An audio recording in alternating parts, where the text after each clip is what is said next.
Meanwhile, at the Capitol today, House Speaker Glen Casada apparently still refuses to step down. Casada, surrounded in scandal now for weeks, just returned from a 2-week vacation to Europe, and Tennesseans are still paying his speaker's salary. News Channel 5's Chris Conti explains why some in his own party are fed up.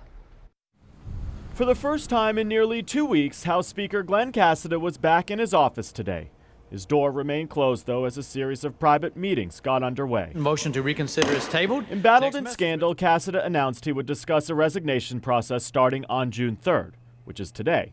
June 3rd, though, will likely come and go with no resignation date from Casada. Speaker, what did you tell the caucus? What has those in his party worried the most is that Casada may not stay true to his word, that he simply is dragging his feet with no intention of actually stepping down as House Speaker.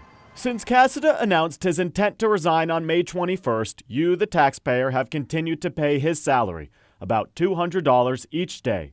So far, since he hasn't officially stepped down, Glen Casada has earned $2,805.68 in the last 2 weeks.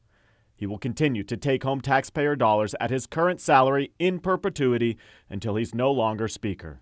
And by the way, for the last 2 weeks, Glen Casada has been on vacation in Europe, and you were paying his salary. If you can believe it, which you definitely can. All of this as the controversy at the Capitol continues to gain national notoriety. Last night on HBO's Last Week Tonight, host John Oliver spent nearly 7 minutes roasting the Williamson County Republican and his former chief of staff. Legally, Republicans' hands are tied. They have no way to remove Glen Casada as House Speaker without calling a special House session. Guess who would likely control a special session if there was one? You guessed it, Glen Casada. All as a drawn-out scandal at the Capitol continues, with no expiration date. Chris Conti, News Channel 5.